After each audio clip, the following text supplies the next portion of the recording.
Shalom Bapak Ibu sekalian yang dikasihi Tuhan.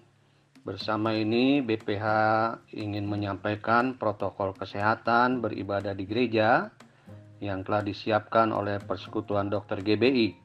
Dengan akan diizinkannya kita dapat beribadah kembali di gereja, maka kami akan menyampaikan beberapa hal penting tentang COVID-19 dan protokol kesehatan beribadah di gereja. Yang pertama, COVID-19 adalah virus yang sangat cepat penularannya. Menular dari orang yang terinfeksi kepada orang lain melalui droplet, yaitu butiran air yang sangat kecil yang keluar dari mulut dan hidung saat batuk dan bersin, melalui kontak fisik, yaitu jabat tangan atau cium pipi, atau memegang benda yang terkena cipratan droplet. Kedua, dalam sebuah acara ibadah, tentu kita duduk berdekatan dengan jemaat lainnya dalam satu ruangan. Namun kita tidak pernah tahu apakah orang yang duduk di samping kita sudah terpapar dengan COVID-19, walaupun secara fisik orang tersebut sehat dan tidak menunjukkan gejala apa-apa atau orang tanpa gejala.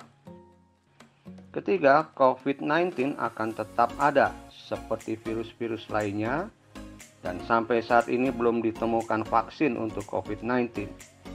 Diperlukan uji klinis yang panjang untuk menciptakan vaksin yang baik untuk mengatasi COVID-19 ini. Keempat, saat ini kita telah memasuki masa new normal, di mana hal-hal yang dulu tidak biasa dilakukan, seperti memakai masker, jaga jarak, salam sehati, pakai sarung tangan, dan lain-lain, sekarang telah menjadi kebiasaan baru yang dilakukan semua orang setiap hari. Mengingat hal tersebut di atas, maka kami ingin memberi panduan beribadah di gereja selama masa pandemi COVID-19 ini, yaitu protokol kesehatan beribadah di gereja sebagai berikut. Sebaiknya ibadah di gedung gereja dimulai beberapa minggu setelah pemerintah setempat mengizinkan untuk bisa kembali beribadah. Hal ini untuk memastikan bahwa kondisi sudah cukup aman dan kita bisa mempersiapkan ibadah dengan lebih baik. Kedua, melakukan protokol kesehatan yang mengacu pada panduan penanganan COVID-19 dari Kementerian Kesehatan dan instansi lain yang terkait. Sebagai berikut, datanglah ke gereja dengan berjalan kaki, menggunakan transportasi milik sendiri, atau jika menggunakan transportasi umum, jangan naik kendaraan yang sampai berdesakan.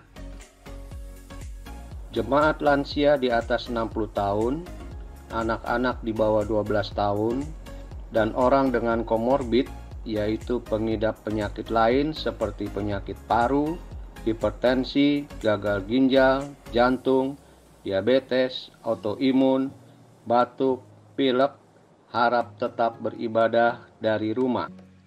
Tetapkan satu pintu masuk gereja sehingga semua jemaat dapat menjalankan protokol kesehatan beribadah.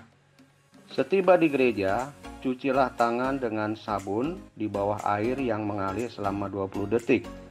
Atau dengan hand sanitizer sebelum masuk gedung gereja dan sewaktu keluar. Saat memasuki area gedung gereja, sebisanya semua jemaat membersihkan alas kaki bagian bawah dengan keset yang telah dibasahi disinfektan. Melakukan salam sehati, yaitu menaruh tangan kanan di dada kiri, sehingga tidak ada kontak fisik antara jemaat dengan pengerja, atau physical distancing. Mengukur suhu jika memiliki alat pengukur suhu, jemaat yang suhu tubuhnya melebihi 37,3 derajat Celcius dianjurkan tidak memasuki ruang ibadah dan dihimbau untuk segera berobat.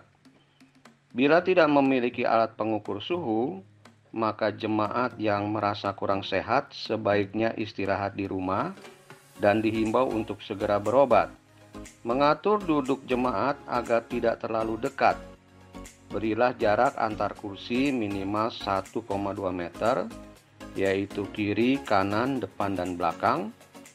Jumlah tempat duduk yang diperkenankan adalah 50% dari kapasitas biasanya.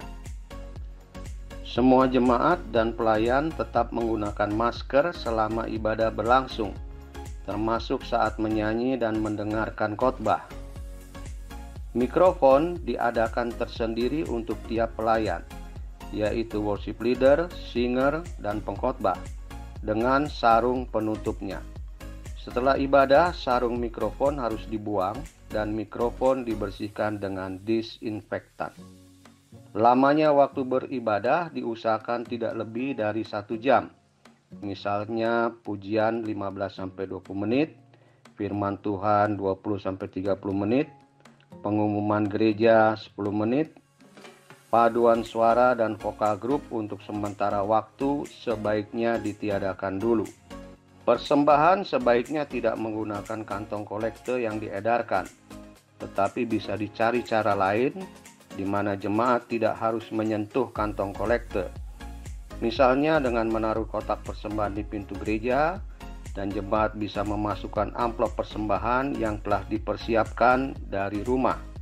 Jemaat dapat juga memberikan persembahan melalui transfer atau menggunakan barcode QRIS. Pada saat melakukan sakramen perjamuan kudus, maka nampan perjamuan kudus diedarkan oleh pelayan saja, sehingga tidak disentuh oleh jemaat. Ketika ibadah telah selesai, jemaat keluar ruangan satu persatu, jangan berdesakan, dan tetap menjaga jarak. Jemaat juga jangan terlalu lama berada di area gedung gereja, sebelum dan sesudah ibadah, serta dianjurkan untuk langsung pulang ke rumah setelah ibadah selesai. Gedung gereja harus diusahakan untuk selalu dibersihkan dengan disinfektan sebelum dan sesudah ibadah. Harus ada sirkulasi udara yang baik dalam gedung gereja. Bukalah jendela agar ada pertukaran udara segar. Bagi gereja yang menggunakan AC, pastikan filter AC rutin dibersihkan dengan desinfektan setiap selesai ibadah.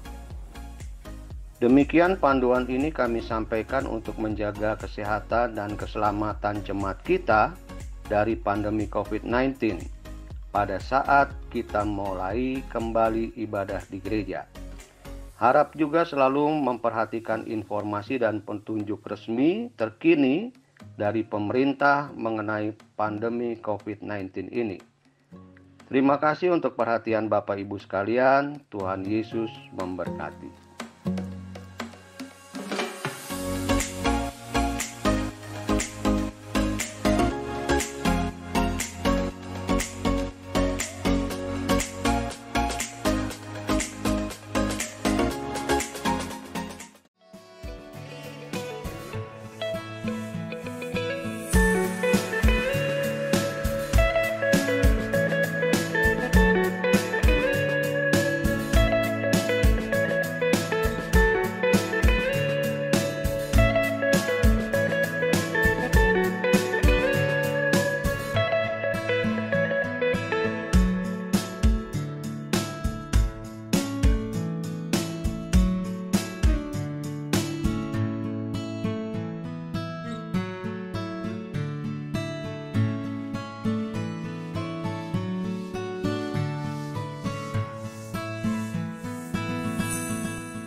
Selain Kau, Yesus.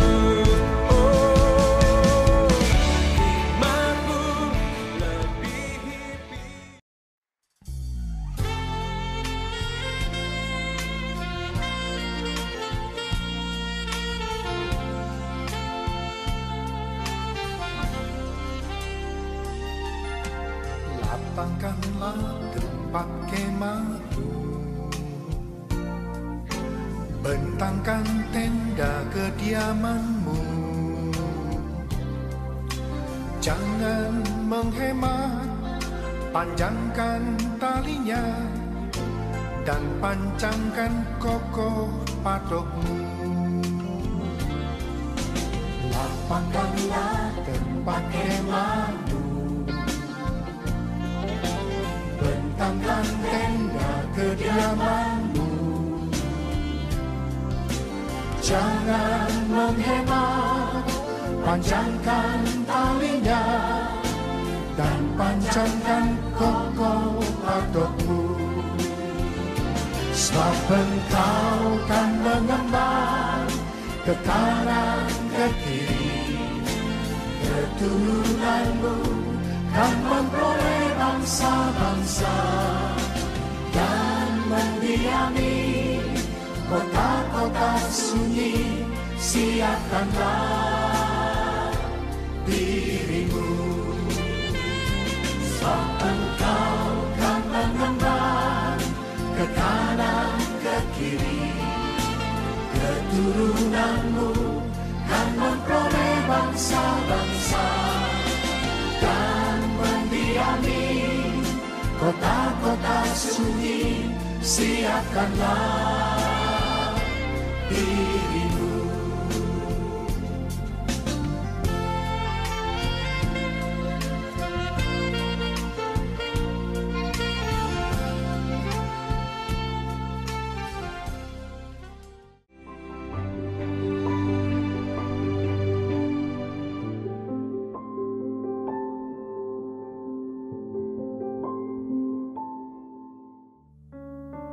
Haleluya, puji nama Tuhan. Shalom saudara.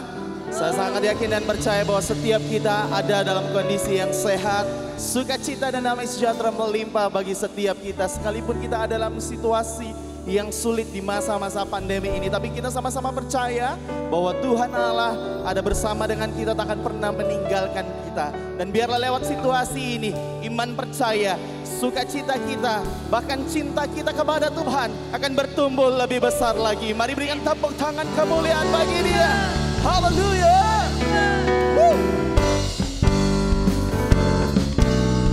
Thank you Lord. Love you Jesus, deep down in my heart. Come on, sama-sama katakan, I love you Jesus, deep down in my heart. Amen. I love you Jesus, deep down in my heart. Sing about deep, deep down, down, deep down in my heart. Talk about deep, deep down, down, deep down. Mari lebih lagi katakan, I love you Jesus, I love you Jesus, deep down. Hallelujah.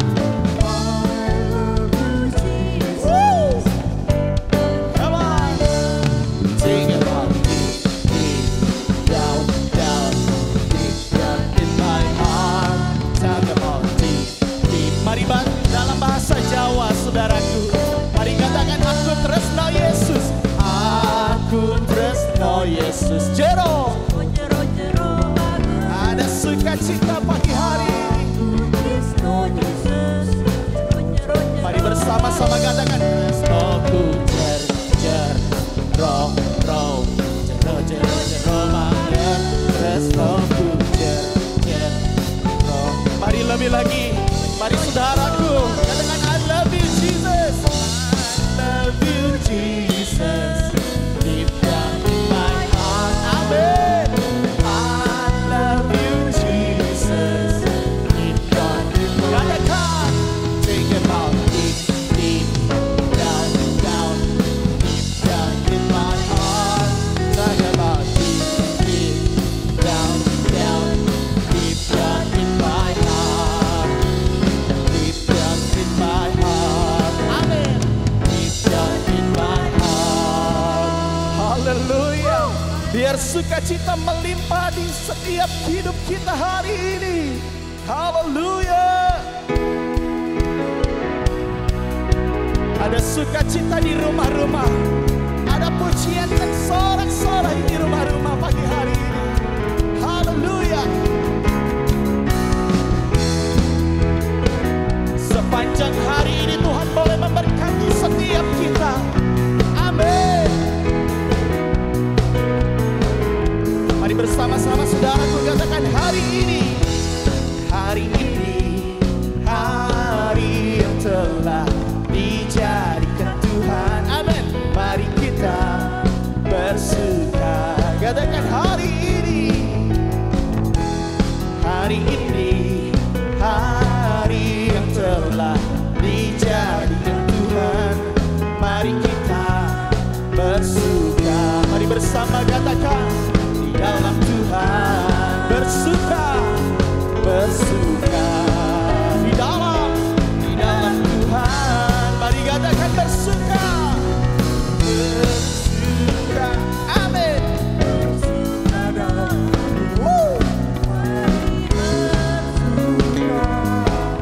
bersuka citalah. Bersuka. Bersuka dalam Tuhan. Sekarang bersuka. Bersuka citalah. Mari sorakan haleluya. Thank you Jesus. Mari saudara bersama-sama kita katakan hari ini. Hari ini hari yang telah dijadikan Tuhan. Mari kita bersuka. Katakan hari ini. Hari yang telah dijadikan Tuhan. Mari kita bersuka. Mari menari bagi Dia. Katakan bersuka. Amin. Dalam Tuhan. Mari bersama katakan bersuka. Bersuka dalam Tuhan. Mari bersuka. Amin. Bersuka citalah. Bersuka. Bersuka dalam Tuhan. Sekarang bersuka.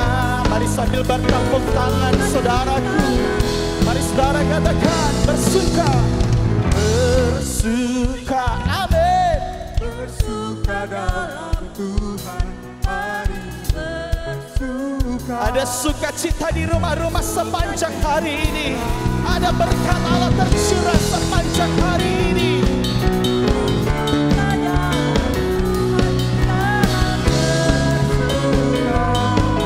Bersuka. Katakan sekarang bersuka. Sekarang bersuka. Sekarang bersuka. Bersuka citalah.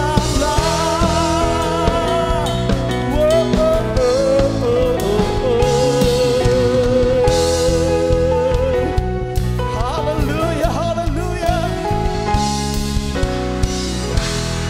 Mari berikan tepuk tangan kemuliaan.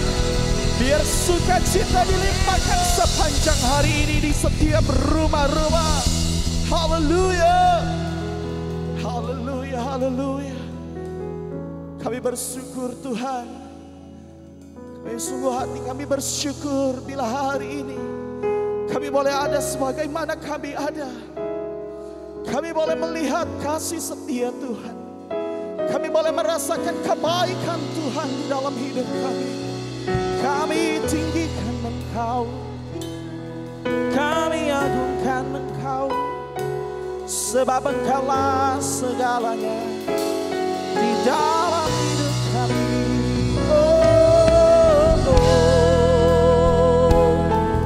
Ini setiap hati kami Tuhan.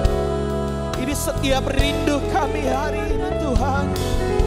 Kami nyatakan di dalam hadirat-Mu. Sebab Engkaulah segalanya. Engkau satu-satunya dalam hidup kami ya Yesus. Terima kasih ya Tuhan. Haleluya.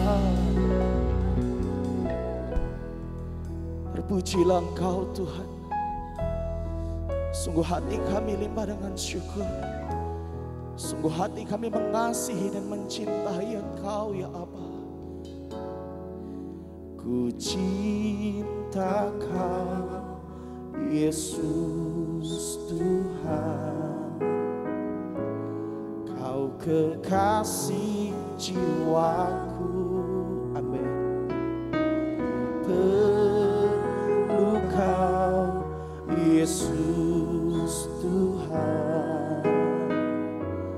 Kaulah nafas hidupku. Panggil namanya, katakan Yesus, Yesus. Kau yang ku rindu.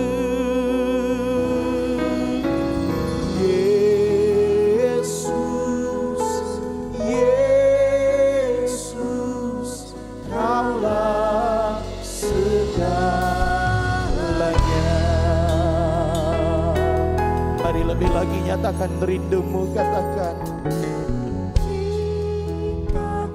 Yes Lord.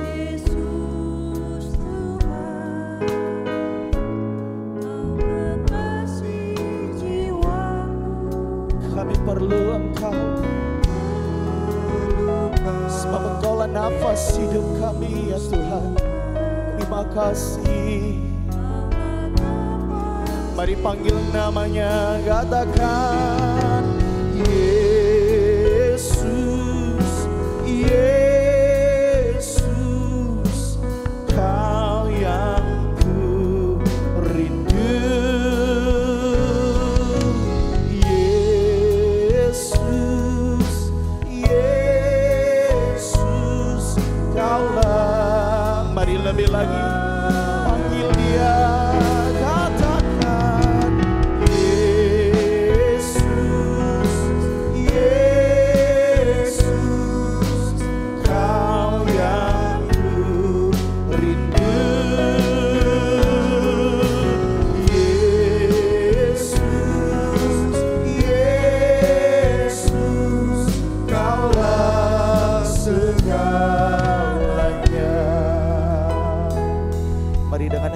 Penuh kerinduan bersama katakan cinta Kau Yesus Tuhan. Kau kekasih jiwaku. Kami memerlukan Engkau Tuhan, sebab Engkaulah nafas bagi kami. Kaulah nafas. Sambil angkat tanganmu, panggil Dia. Yesus, Yesus. Kau yang ku rindu. Yesus, Yesus. Kaulah segala. Yesus, Yesus. Haleluya.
Tuhan.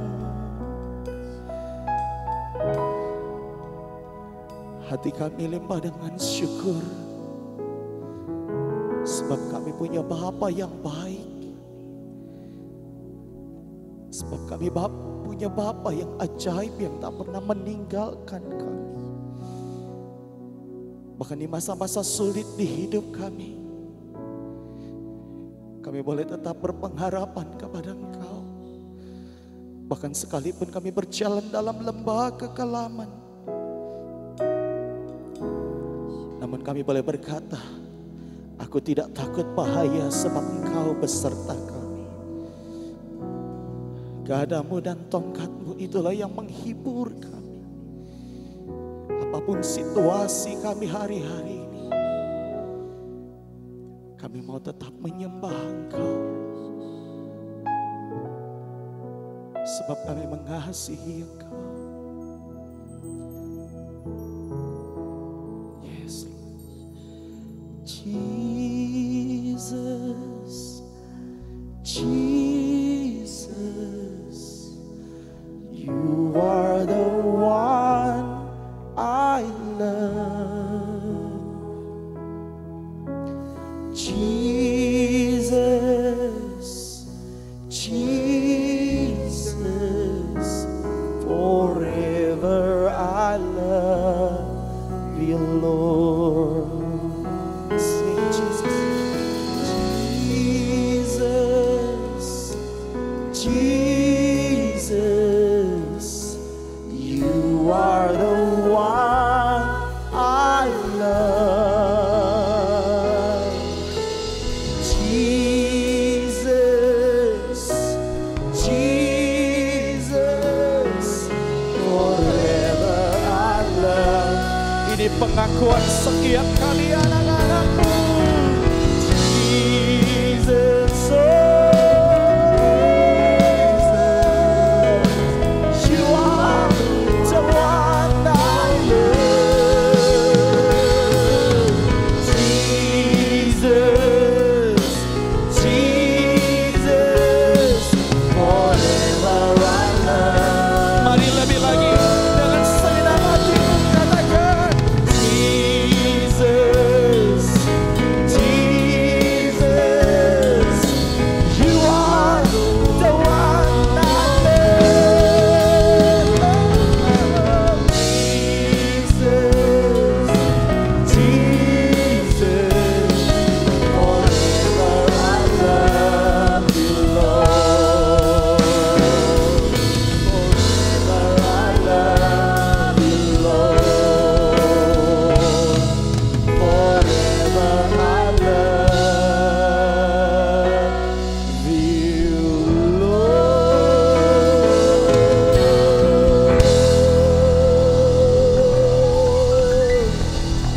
Hallelujah, hallelujah. Terima kasih Tuhan, selama-lamanya, untuk selama-lamanya kami tetap mengasihi Engkau dalam segala situasi di hidup kami. Biar kami tetap berkata, Tuhan, Engkau baik, Engkau sangat baik, Engkau terlalu baik dalam hidup kami. Itu yang membuat kami bangga dan membuat kami tetap teguh dalam iman percaya kami. Sebab Engkau Allah yang menjadi sahabat kami, yang menjadi Bapa kami. Terpuji Engkau Tuhan, kekal sampai selama-lamanya. Di dalam nama Tuhan Yesus Kristus kami berdoa, kami bersyukur. Haleluya. Amin.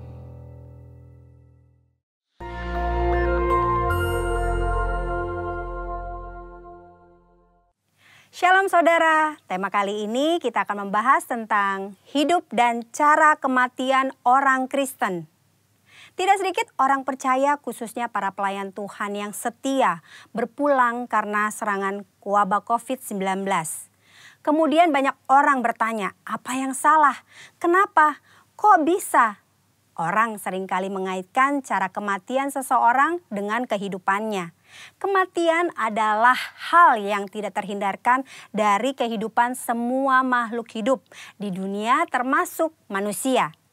Ada dua pandangan, yaitu yang pertama pandangan orang yang saleh pasti meninggal dengan cara terhormat, seperti mati dengan tenang, tidak menderita kesakitan, saat-saat terakhir dengan kondisi baik.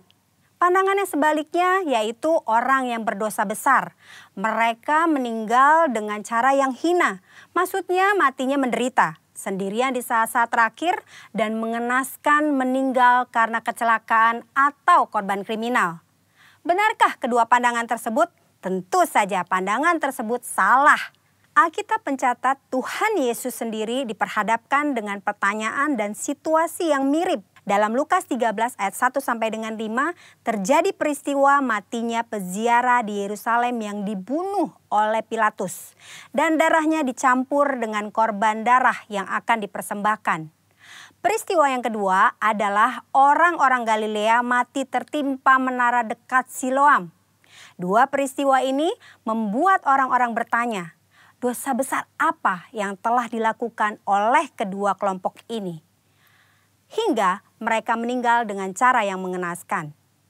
Saat itu juga Yesus menegur mereka bahwa hal itu terjadi bukan karena mereka lebih berdosa. Dosa dan kesalahan atau konsekuensi yang dibuat oleh manusia bisa saja mengakibatkan penderitaan dan mati dengan mengenaskan. Tetapi mengatakan semua orang yang mati dengan tidak enak dan mengenaskan adalah orang yang lebih berdosa, itu pendapat yang salah. Apalagi mengaitkan dengan kualitas kerohanian mereka. Tuhan Yesus mengajarkan di Lukas 13 ayat 1 sampai dengan 5. Yang pertama, cara mati seseorang tidak menunjukkan kualitas hidupnya. Mungkin saja orang yang berdosa bisa mati atau meninggal dengan cara yang tidak enak dan menderita. Tetapi bukan selalu bila seseorang meninggal dengan cara yang tidak enak, artinya pasti karena ada dosa besar yang dilakukan. Jangan mengaitkan cara kematian seseorang dengan kualitas hidupnya. Yesus berkata dengan tegas, jikalau tidak bertobat bisa binasa dengan cara yang tidak enak, bahkan menderita untuk selama-lamanya. Yesus menekankan bahwa penting diperhatikan adalah pertobatan, bukan cara meninggal seseorang.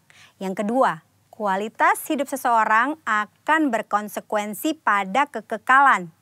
Selain pertobatan, hal yang sama penting adalah menghasilkan buah-buah dalam hidup. Perhatikan perumpamaan pemilik kebun anggur dalam Lukas 13 ayat 6 sampai dengan 9. Si pemilik kebun anggur mengetahui bahwa ada pohon anggur yang tidak berbuah dan ia memberi perintah untuk ditebang. Namun si pengelola kebun meminta kesempatan untuk pohon itu dibiarkan hidup. Dan jika sudah diberi kesempatan masih tidak berbuah, pohon itu segera ditebang. Maksudnya adalah kita masih hidup. Artinya kita diberi kesempatan untuk mengalami pertobatan dan menghasilkan buah. Jika tidak, kita akan dibinasakan. Waktu yang Tuhan berikan harus kita responi dengan pertobatan dan berbuah. Saudara, jangan salah fokus dengan mempertanyakan bagaimana cara seseorang meninggal. Sebaiknya kita meresponi kesempatan hidup yang Tuhan berikan. Yang pertama, kita fokus pada pertobatan dan menjalani hidup yang menghasilkan buah.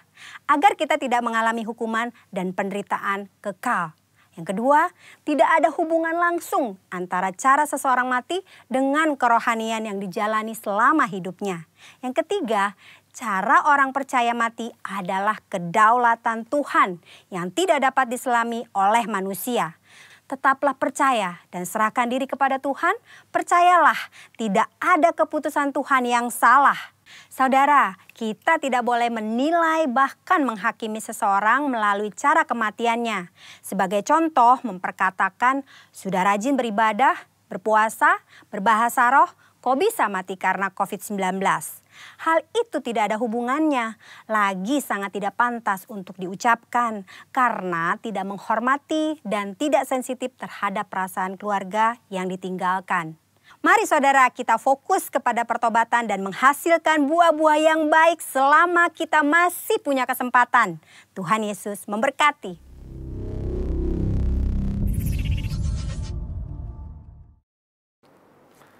Shalom saudara yang dikasih oleh Tuhan, hari ini kembali kita berjumpa kembali dalam ibadah online. Mari sebelumnya kita berdoa terlebih dahulu. Tuhan Bapa kami yang ada di dalam surga, kami mengucap syukur Tuhan, bahwa di tengah segala keterbatasan yang ada, kami percaya Tuhan Roh-Mu tetap bekerja dalam seluruh kehidupan kami. Hari ini Tuhan kami rindu untuk kami boleh menerima kebenaran dari firman-Mu yang akan menguatkan kami, meneguhkan kami, menasihati kami Tuhan. Untuk kami boleh tetap hidup berjalan sesuai dengan kehendak-Mu, dan kami hidup berjalan dari kemenangan kepada kemenangan yang lain. Oleh sebab itu Roh Kudus, mari nyatakan apa yang menjadi isi hati-Mu buat setiap kami.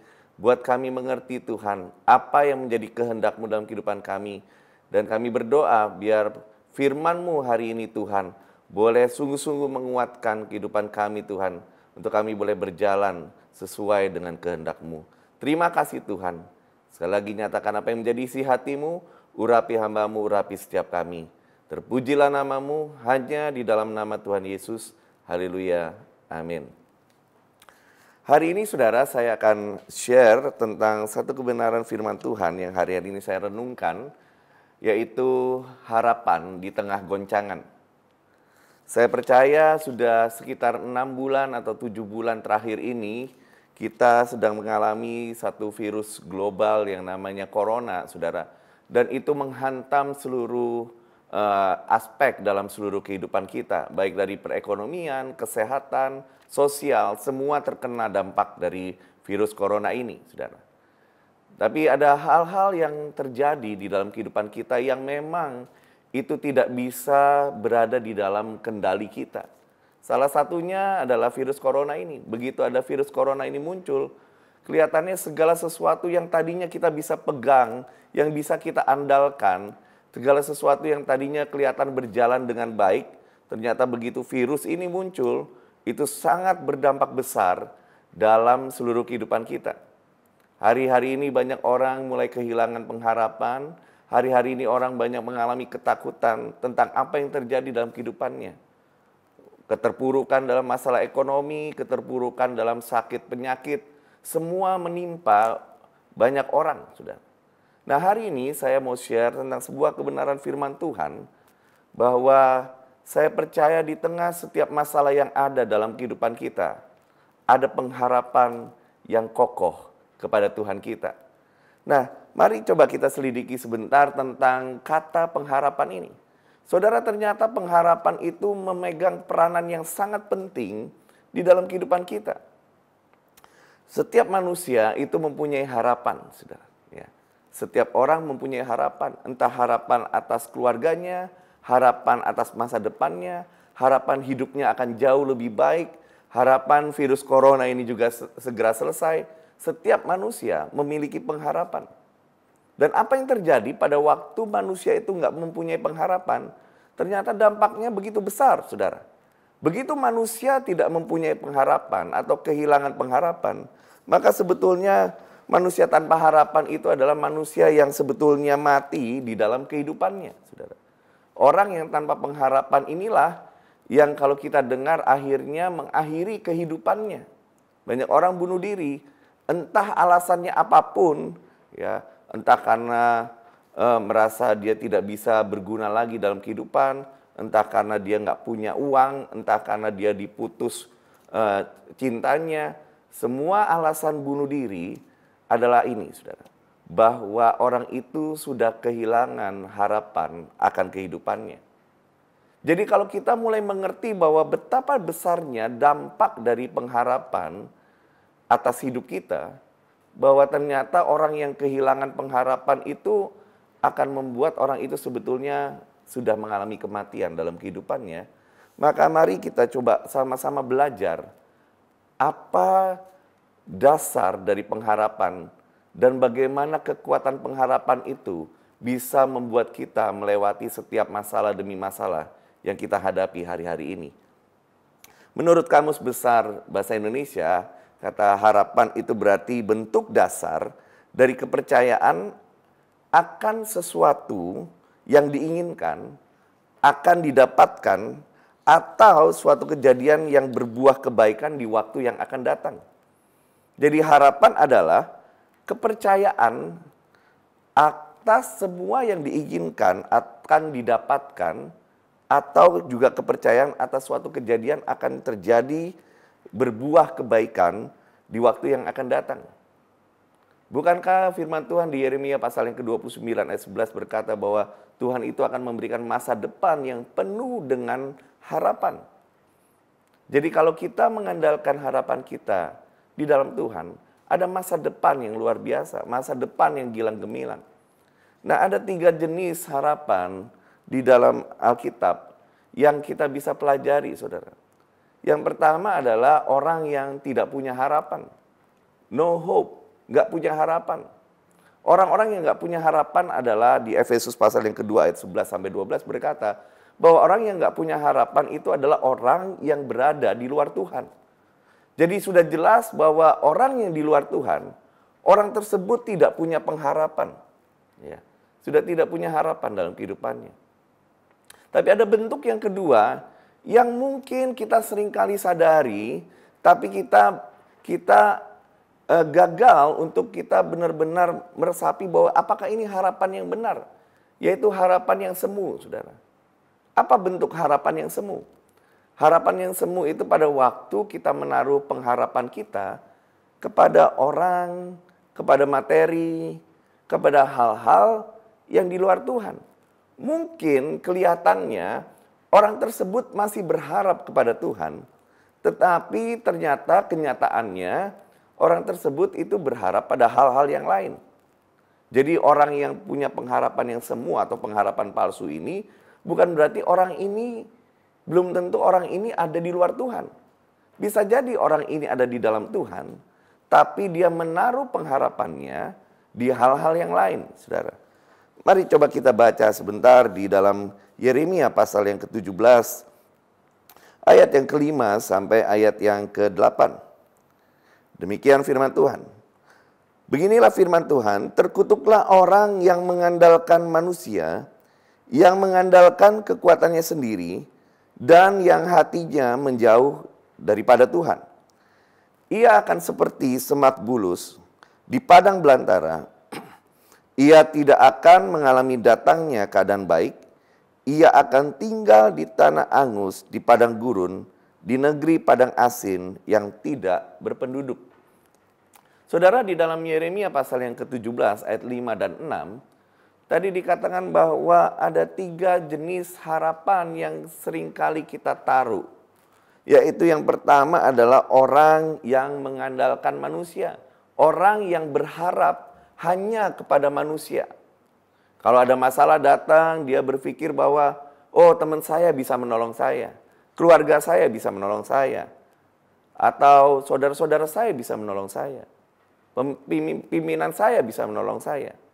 Tapi firman Tuhan berkata, terkutuklah orang yang mengandalkan manusia. Apa harapan palsu yang kedua? Harapan palsu yang kedua adalah yang mengandalkan kekuatannya sendiri.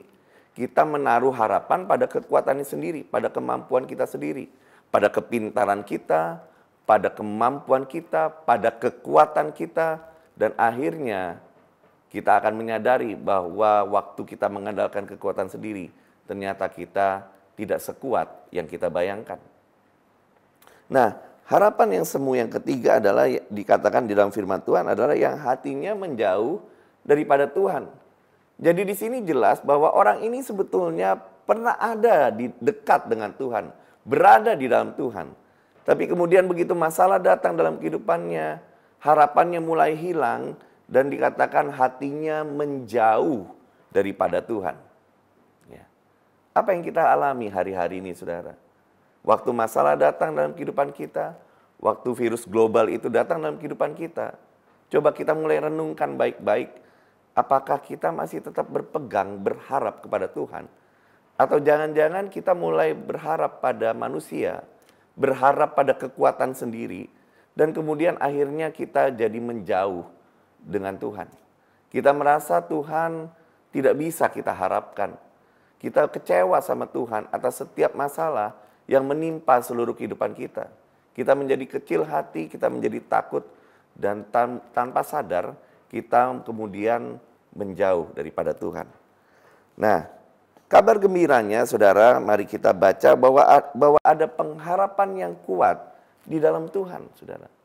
Bahwa kalau kita memiliki pengharapan yang kuat ini, yang pengharapan yang sejati, yang Tuhan mau terjadi dalam kehidupan kita, maka saya percaya Alkitab menjamin bahwa kita semua akan menjadi pemenang dalam kehidupan pada waktu kita punya harapan yang benar kepada Tuhan, saudara.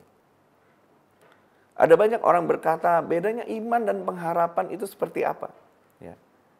Iman dan harapan itu cara kerjanya dasarnya sama, yaitu kepercayaan. Ya. Iman dan harapan dasarnya adalah kepercayaan. Seseorang itu punya harapan, itu bergantung dari kepercayaannya. Dan kepercayaan itu didasari oleh pengenalan. Jadi baik iman maupun pengharapan, dasarnya adalah pengenalan. Dari pengenalan maka orang akan percaya. Nah, apa bedanya iman dan pengharapan? Iman itu percaya bahwa segala sesuatu yang baik pasti terjadi dalam kehidupan kita. Dan harapan adalah kekuatan yang mendorong kita untuk bertahan, untuk tetap mempercayai apa yang iman kita lakukan. Jadi saya ulangi lagi, kalau iman itu percaya bahwa segala sesuatu yang terbaik pasti terjadi dalam kehidupan kita. Iman itu mempercayakan seluruh kehidupan kita kepada Tuhan. Tetapi seringkali di dalam perjalanan waktu, ya, kita pertama punya iman bahwa segala sesuatu yang terbaik pasti terjadi, bahwa perekonomian akan semakin membaik, bahwa kesehatan akan semakin pulih. Tapi seiring dengan berjalannya waktu, ya, kadang-kadang kenyataannya tidak seperti yang kita inginkan. Nah, disinilah harapan berperan, saudara. Harapan itu seperti bahan bakar untuk kita membuat kita bertahan bahwa iman yang kita percaya adalah iman yang benar. Saudara. Harapan itu sebuah energi untuk membuat kita tetap bertahan, memegang kokoh iman kita. Nah, oleh sebab itu, saudara, mari kita baca. Ada sebuah peristiwa yang menarik di dalam kitab Ratapan pasal yang ketiga. Kita akan mulai baca di ayat yang ke-21. Tapi sebelum kita baca ayat ini, saudara, izinkan saya untuk bercerita terlebih dahulu latar belakang dari ayat ini, saudara. Saudara, kitab Ratapan itu ditulis oleh Nabi Yeremia, saudara. Dan Nabi Yeremia itu hidup dalam masa pembuangan Babel, di mana bangsa Israel dibuang ke tanah Babel, mengalami kehancuran. Raja mereka dibutakan, Raja Israel dibutakan, anaknya dibunuh semua. Dan banyak dari rakyat bangsa dari Israel ini kemudian pindah atau dibuang ke negeri Babel. Mereka menjadi budak di sana. Dan di tengah masalah-masalah yang ada, bangsa Israel itu sedang berada dalam titik terendah dari kehidupan bangsa itu, saudara. Nah, kalau kita baca di ayat yang pertama, di Ratapan pasal yang ketiga, di ayat yang pertama sampai ayat yang ke-20, kita bisa melihat betapa besarnya penderitaan yang dialami bukan hanya bangsa Israel, tapi Nabi Yeremia sendiri. Ada begitu banyak keluhan yang terjadi. Ada begitu banyaknya ketidakpercayaan yang dia alami, saudara. Di dalam ayat-ayat ini kita bisa baca bahwa saya sudah berdoa, tapi Tuhan tidak mendengar doa saya. Tuhan kemudian mengizinkan beruang datang dalam kehidupan saya. Singa datang dalam kehidupan saya. Ia membidikan panahnya, menjadikan aku sasaran anak panah. Bahkan di tengah bangsanya, Nabi Yeremia dikatakan dia menjadi tertawaan. Dia menjadi ejekan, saudara. Ia mengenyangkan aku dengan kepahitan. Jadi ada sebuah pola pandang yang keliru pada waktu itu, saudara. Kemudian Nabi Yeremia kemudian berpikir bahwa kayaknya Tuhan gak dengar doa saya. Kok Tuhan izinkan penderitaan ini? Bahkan anak panahnya itu menuju kepada saya. Oleh bangsanya sendiri dia gak dipercaya. Saudara, ini yang dialami oleh Nabi Yeremia. Yang mungkin saja terjadi, yang kita sedang alami hari-hari ini. Kita mulai kehilangan kepercayaan kepada Tuhan atas setiap masalah yang kita hadapi hari-hari ini, saudara. Di ayat yang ke-18, firman Tuhan berkata, sangkaku hilang lenyaplah kemasyuranku dan harapanku kepada Tuhan. Di ayat 18, Nabi Yeremia sempat berkata bahwa hilang lenyaplah kemasyuranku. Dalam bahasa aslinya adalah hilang lenyaplah kekuatanku. Dan kemudian harapanku kepada Tuhan. Nabi Yeremia mulai kehilangan harapan kepada Tuhan. Tapi coba kita lihat ayat-ayat berikutnya.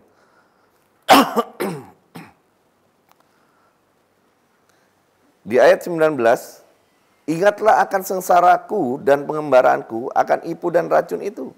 Jiwaku selalu teringat akan hal itu dan tertekan dalam diriku. Jadi dia mengalami tekanan, dia mengalami goncangan, dia mengalami masalah yang begitu luar biasa, saudara. Tapi ayat 21 merupakan alat penentu yang kita bisa pelajari hari ini, saudara. Di ayat 21 firman Tuhan berkata, tetapi hal-hal inilah yang kuperhatikan, oleh sebab itu aku akan berharap.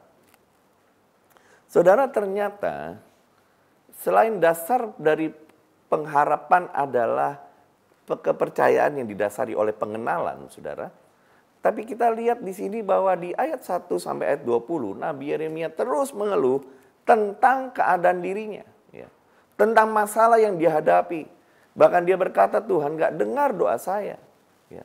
Dia mulai kehilangan pengharapannya kepada Tuhan. Tapi di ayat 21 firman Tuhan berkata bahwa tetapi hal-hal inilah yang kuperhatikan. Di dalam bahasa aslinya dikatakan tetapi hal inilah yang kupikirkan. Apa yang kita perhatikan, apa yang kita pikirkan, itu akan menentukan reaksi apa yang keluar dari dalam kehidupan kita. Kata yang kuperhatikan berarti inilah hal yang kufokuskan. Hal yang aku pusatkan perhatianku. Nah, banyak orang seringkali memusatkan perhatiannya kepada masalah. Kemudian dia berpikir tentang masalahnya. Ya. Tapi waktu Nabi Yeremia berkata, tetapi hal inilah yang kuperhatikan. Dan oleh sebab itu aku berharap. Ada sebuah kata penting dari kata kuperhatikan. Berarti ada fokus yang ditekankan oleh Nabi Yeremia. Akhirnya dia mengalami perubahan dalam kehidupannya. Oleh sebab itu mari kita belajar hal-hal apa yang difokuskan oleh Nabi Yeremia ini. Apa yang membuat Nabi Yeremia yang tadinya mengalami masalah dalam kehidupannya, bahkan sempat kehilangan pengharapannya kepada Tuhan, bahkan dia diejek oleh bangsanya sendiri, tapi kemudian ada perubahan yang terjadi dalam kehidupannya. Dalam ayat 21 tadi dikatakan, tetapi inilah hal yang kuperhatikan, aku merubah fokus saya, ya. Saya merubah fokus saya, Nabi Yeremia merubah fokusnya, dan apa yang dia perhatikan, saudara? Yang dia perhatikan adalah di ayat yang ke-22. Tak berkesudahan kasih setia Tuhan, tak habis-habisnya rahmatnya. Inilah yang saya mau sampaikan kepada saudara pada hari ini. Bahwa apa yang menjadi fokus kita menentukan kepercayaan kita, reaksi kita, tindakan kita. Kalau kita fokus pada masalah, kita akan terpuruk pada masalah. Tapi kalau kita fokus kepada Tuhan, maka kemenangan demi kemenangan akan menjadi bagian kita, saudara. Nah, yang pertama yang diperhatikan atau yang pertama yang menjadi fokus dasar dari Nabi Yeremia untuk berharap adalah bahwa Tuhan sangat mengasihi dia.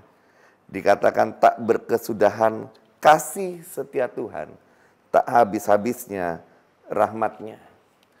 Kata kasih setia Tuhan, ya, di dalam bahasa aslinya berasal dari kata hesed. Bukan hanya satu kasihnya, tetapi hesed itu berarti begini. Banyak sekali kasih setianya, banyak sekali kemurahannya, banyak sekali kebaikan Tuhan yang dia alami. Orang yang mengalami masalah seringkali fokus kepada apa yang dia alami, betapa malangnya nasibnya, betapa buruknya nasibnya, sehingga dia nggak bisa lihat lagi bahwa ada begitu banyak kasih Tuhan, kebaikan Tuhan, kemurahan Tuhan yang terjadi dalam kehidupannya. Nabi Yeremia kemudian menjadi sadar dan dia bilang begini, aku mau mengalihkan fokusku. Inilah yang akan kuperhatikan. Dan oleh sebab itu aku berharap. Dan Nabi Yeremia mulai menyadari bahwa kasih setia Tuhan itu tidak pernah berkesudahan dalam kehidupannya. Bahwa kebaikan Tuhan itu begitu banyak tidak bisa dihitung. Kemurahannya begitu luar biasa. Bahkan dikatakan tak habis-habisnya rahmatnya selalu baru setiap pagi. Saudara, kita peratapan pasal yang ketiga ini ditulis persis di tengah-tengah dari semua pasal yang ada. Ya. Dan bukan sebuah kebetulan, saudara, bahwa yang ditulis di tengah-tengah adalah perubahan pengharapan yang terjadi. Karena kadang-kadang di tengah badai, di tengah masalah yang kita alami, saudara, kita sudah mulai kebingungan, mulai mempertanyakan kapan masalah ini selesai, apakah Tuhan bisa menolong saya. Tapi firman Tuhan datang kepada saudara pada hari ini, saudara, bahwa tak berkesudahan kasih setia Tuhan. Dia sangat mengasihi saudara dan saya. Sehingga itulah dasar kita menaruh pengharapan kita kepada Tuhan, saudara. Yang kedua, saudara, apa dasar dari pengharapan yang Nabi Yeremia lakukan, saudara? Di ayat yang ke-23 dikatakan, besar kesetiaan. Saudara, selain Allah kita adalah Allah yang sangat mengasihi kita. Tapi Allah kita, Tuhan yang kita sembah, itu juga disebut sebagai Tuhan yang setia. Di dalam Yeremia 31 ayat 3, firman Tuhan berkata, aku mengasihi engkau dengan kasih yang kekal. Dan aku akan melanjutkan kasih setiaku turun-temurun. Dia bukan hanya mengasihi kita, tapi dia setia. Ya. Tuhan kita adalah Tuhan yang setia.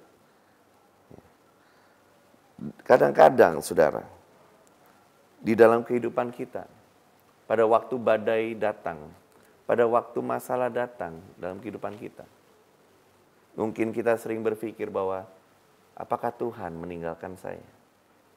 Tapi Ibrani pasal yang ke-13 ayat 5 berkata, Tuhan sekali-sekali tidak akan meninggalkan engkau. Tuhan sekali-kali tidak akan membiarkan engkau, saudara. Itu menunjukkan kesetiaannya yang begitu besar dalam kehidupan kita. Orang mengasihi banyak, ya. Orang mengasihi istrinya, orang mengasihi teman-temannya, orang mengasihi pasangannya, semua banyak. Tetapi orang yang setia itu jarang. Ya. Tapi Tuhan yang kita sembah bukan hanya Tuhan yang mengasihi kita, tetapi Tuhan yang kita sembah adalah Tuhan yang setia. Dia setia terhadap janjinya. Dia setia terhadap apa yang dia sudah lakukan dalam kehidupannya. Dia setia terhadap apa yang dia pernah katakan. Dan dia setia terhadap semua kita anak-anaknya, saudara. Jadi itulah yang menjadi dasar dari pengharapan kita. Bahwa Tuhan kita adalah Tuhan yang setia. Bahwa mungkin ada masa-masa di mana kita merasa bahwa Tuhan itu nggak ada dalam kehidupan kita. Tapi itu adalah masa-masa di mana Tuhan izinkan semua masalah terjadi untuk supaya kita menjadi pribadi yang lebih kuat daripada sebelumnya, saudara. Apa kebenaran atau dasar yang ketiga dari pengharapan kita? Yang ketiga yang kita bisa lihat adalah, coba kita lihat ayat yang ke-24. Tuhan adalah bagianku, kata jiwaku, oleh sebab itu aku berharap kepadanya. Tuhan adalah baik bagi orang yang berharap kepadanya, bagi jiwa yang mencari Dia. Adalah baik menanti dengan diam pertolongan Tuhan. Dasar dari kebenaran kita untuk kita memiliki pengharapan pada Tuhan, bukan hanya karena Tuhan kita adalah Tuhan yang sangat mengasihi kita, bukan hanya karena Dia Allah yang setia, tapi yang ketiga, karena Tuhan kita pasti menolong kita. Tuhan yang kita sembah pasti menolong kita. Di ayat yang ke-26 tadi firman Tuhan berkata, adalah baik menanti dengan diam pertolongan Tuhan.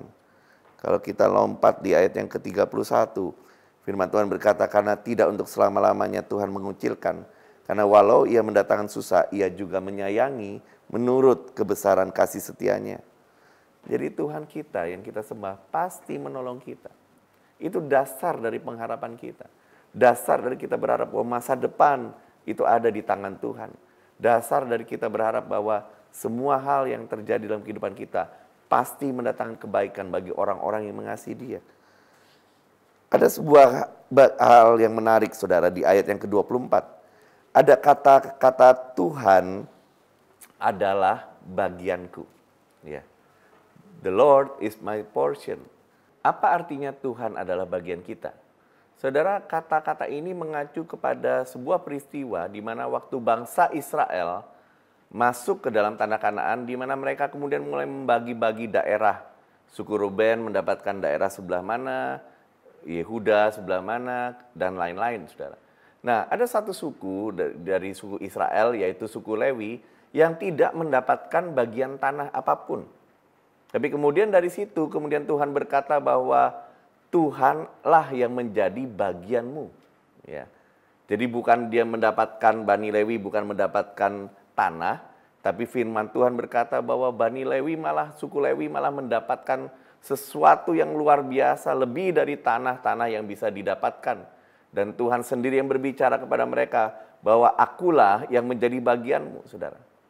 Ini adalah sebuah hal yang dahsyat kalau kita sadari bahwa Tuhan yang kita sembah, Tuhan yang besar, Tuhan yang luar biasa, itu menjadi bagian dalam kehidupan kita. Kadang-kadang kita nggak menyadari bahwa Tuhan itu adalah bagian dari kehidupan kita. Tuhan itu segala-galanya dalam kehidupan kita. Ada sebuah statement yang berkata, you don't know God is all you need until God is all you've got. Maksudnya apa, saudara? Kamu nggak tahu, nggak menyadari, kita nggak menyadari seberapa bahwa Tuhan itu adalah segala sesuatu yang kita inginkan. Sampai kita menyadari bahwa Tuhan itu adalah satu-satunya yang kita punya. Saya ulangi lagi, saudara. Kita kadang-kadang nggak menyadari bahwa Tuhanlah segalanya yang kita inginkan. Sampai kita menyadari bahwa hanya Tuhanlah satu-satunya yang kita miliki. Dan Tuhan yang kita sembah, itu adalah bagian kita, saudara. Itu hal yang luar biasa, saudara. Mazmur 73 juga berkata begitu. Tuhan adalah kekuatanku dan bagianku. Oleh sebab itu, aku berharap. Itulah dasar dari pengharapan kita. Bahwa Tuhan itu akan menolong kita. Tuhan itu menjadi bagian dalam kehidupan kita. Yang akan membantu kita, yang akan menolong kita. Dia Tuhan yang begitu luar biasa, saudara. Nah, ada kalanya, saudara, di dalam proses kita berharap kepada Tuhan, ada hal-hal yang terjadi dalam kehidupan kita. Ujian, masalah, pencobaan juga bisa terjadi dalam kehidupan kita. Tapi coba kita mau lihat apa maksud Tuhan dari hal-hal ini, saudara. Di dalam ratapan pasal yang ketiga ayat yang ke-26, firman Tuhan berkata, adalah baik menanti dengan diam pertolongan Tuhan. Adalah baik bagi seorang pria memikul kuk pada masa mudanya. Biarlah ia duduk sendirian dan berdiam diri kalau Tuhan membebankannya. Biarlah ia merebahkan diri dengan mukanya dalam debu. Mungkin ada harapan. Jadi ada ujian yang terjadi. Tadi firman Tuhan di ayat yang ke-27 berkata, adalah baik seorang pria memikul kuk pada masa mudanya. Kuk itu bicara soal disiplin dari Tuhan. Mungkin ada masa-masa di mana kita pernah melakukan segala sesuatu yang menjadi kesalahan dalam kehidupan kita. Dan Tuhan mendisiplin kita dengan sebuah tujuan supaya kita bisa kembali kepada Tuhan. Ada masa-masa ujian berat boleh terjadi dalam kehidupan kita. Tapi coba kita lihat sebentar juga di Roma pasal yang ke-5. Mulai ayat yang ke-3 sampai ayat yang ke-5. Dan bukan hanya itu saja, kita malah bermegah juga dalam kesengsaraan kita. Karena kita tahu bahwa kesengsaraan itu menimbulkan ketekunan. Dan ketekunan menimbulkan tahan uji, dan tahan uji menimbulkan pengharapan. Dan pengharapan tidak mengecewakan karena kasih Allah telah dicurahkan di dalam hati kita oleh Roh Kudus yang telah dikaruniakan kepada kita, saudara. Nah, di ayat yang pertama dan kedua dari Roma pasal yang kelima, firman Tuhan berkata, karena oleh iman kita memperoleh hidup dalam damai sejahteranya. Dan kita boleh berharap akan kemuliaan Allah. Tapi waktu kita hidup oleh iman, kita peroleh damai sejahtera, kemudian kita memiliki pengharapan akan kemuliaan Allah, ada sebuah proses yang harus terjadi, saudara. Firman Tuhan di ayat 3 tadi berkata bahwa kita bermegah juga dalam kesengsaraan. Kata bermegah berasal dari kata joy. Saudara, bahkan kita harus bersuka cita dalam kesengsaraan kita, saudara.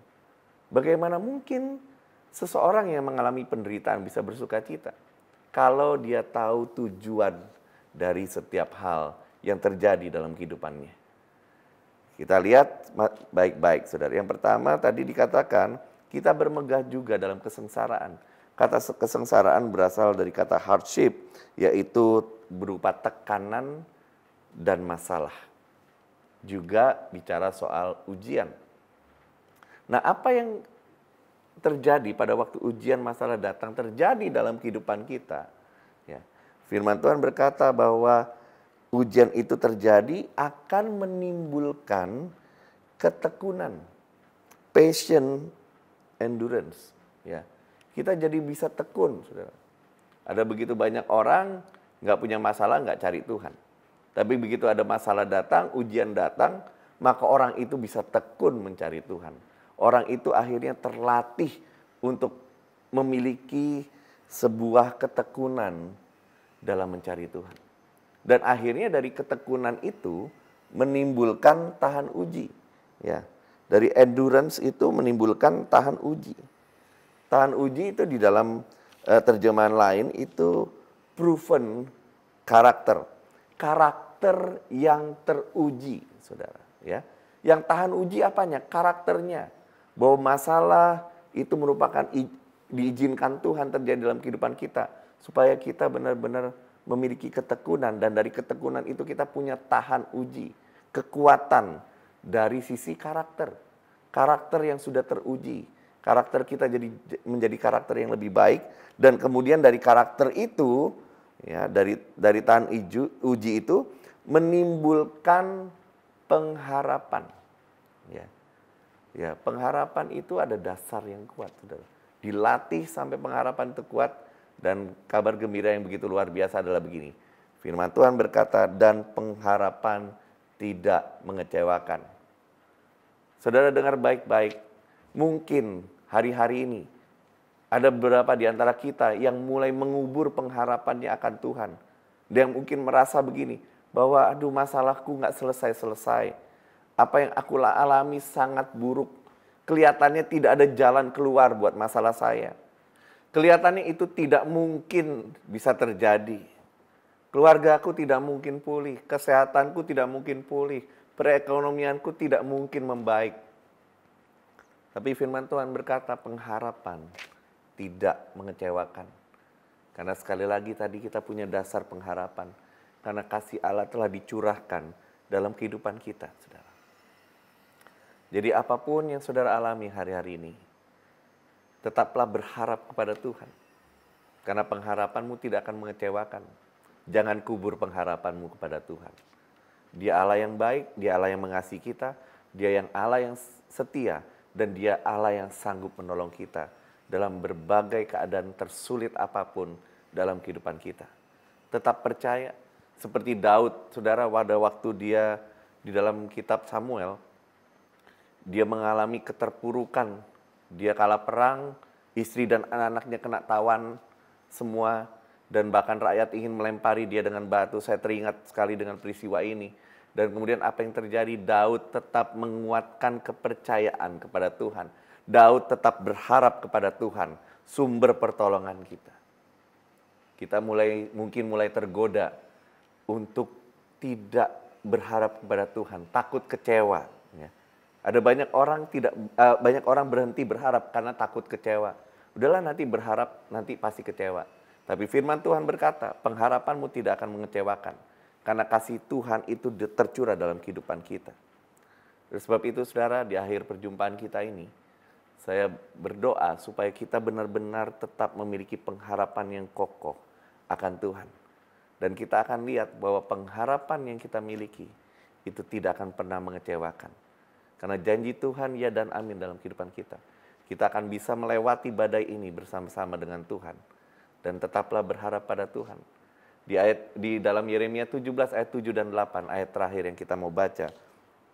Firman Tuhan berkata, tetapi berbahagialah orang yang menaruh harapnya kepada Tuhan. Berbahagialah orang yang mengandalkan Tuhan. Dan yang menaruh harapannya kepada Tuhan. Orang yang mengandalkan Tuhan. Dan orang yang menaruh harapan pada Tuhan. Firman Tuhan berkata, ia seperti pohon yang ditanam di tepi aliran air. Yang menghasilkan buah pada musimnya. Tetap andalkan Tuhan. Tetap memiliki pengharapan yang kuat. Di saat kondisi yang tidak memungkinkan sekalipun. Sekali lagi saya mau menyampaikan pesan ini pada saudara. Kuatkan pengharapanmu pada Tuhan. Tetap andalkan Dia. Dan Tuhan akan bertindak dalam kehidupan kita. Mari kita berdoa. Bapa, kami bersyukur buat hari ini. Terima kasih buat firman-Mu Tuhan. Ampuni kami kalau kami mungkin sudah mulai kehilangan pengharapan atas setiap masalah-masalah yang kami hadapi. Mungkin kami mulai mencari pertolongan kami kepada orang lain. Kami mulai mengandalkan kekuatan kami. Bahkan mungkin di antara kami mulai menjauh, kehilangan kepercayaan akan Engkau Tuhan. Kecewa, takut, putus asa terhadap setiap masalah yang kami alami. Tapi kami bersyukur Tuhan, firman Tuhan datang kepada kami hari ini. Yang menguatkan kami untuk kami boleh sungguh-sungguh memiliki pengharapan kepada Engkau Tuhan. Kami percaya bahwa pengharapan akan Engkau tidak akan pernah mengecewakan. Karena Engkau mengasihi kami. Karena Engkau Allah yang setia dan Engkau sanggup menolong kami. Oleh sebab itu tidak ada alasan untuk kami berhenti berharap. Bahkan hari-hari ini kami mau menguatkan pengharapan kami kepadamu. Kami percaya kepadamu Tuhan. Karena Engkau Allah yang setia dalam kehidupan kami. Terima kasih. Hamba-Mu berdoa buat setiap jemaat yang hadir, yang mendengarkan Tuhan. Pesan ini, Hamba-Mu berdoa. Biar mujizat-Mu boleh terjadi dalam kehidupan mereka. Dan Tuhan akan sekali lagi membuktikan bahwa pengharapan yang mereka miliki tidak akan pernah mengecewakan. Berdoa buat pemulihan, kesembuhan dari perekonomian, pemulihan perekonomian. Semuanya Tuhan, Hamba-Mu berdoa di dalam nama Yesus. Boleh terjadi dalam kehidupan kami. Pemulihan akan kesehatan, pemulihan akan keuangan, pemulihan keluarga. Semuanya boleh terjadi pada saat kami menaruh pengharapan kami kepadamu. Dan pada saat kami mengandalkan Engkau Tuhan. Terima kasih. Kami bersyukur Tuhan buat hari ini. Nama-Mu dipermuliakan Tuhan di tengah-tengah kehidupan kami. Akan ada banyak kesaksian dari kami yang mengabarkan bahwa waktu kami menaruh pengharapan, Tuhan yang kami sembah adalah Tuhan yang berdaulat dalam kehidupan kami. Terima kasih Tuhan. Dan saat ini juga kami mau mengangkat tangan kami juga mau menerima berkat dari Engkau Tuhan dimanapun kami berada. Kami percaya kami telah menerima berkat-Mu. Sebab itu saudaraku yang terkasih, terimalah berkat dari Allah Bapa, cinta kasih Tuhan Yesus Kristus yang tidak pernah berkesudahan dalam kehidupan kita. Dan persekutuan dengan Roh Kudus yang akan memampukan kita tetap kokoh dalam pengharapan kita. Mulai hari ini sampai Tuhan Yesus datang kedua kalinya, bahkan sampai selama-lamanya di dalam nama Tuhan Yesus. Haleluya. Amin. Tuhan memberkati saudara.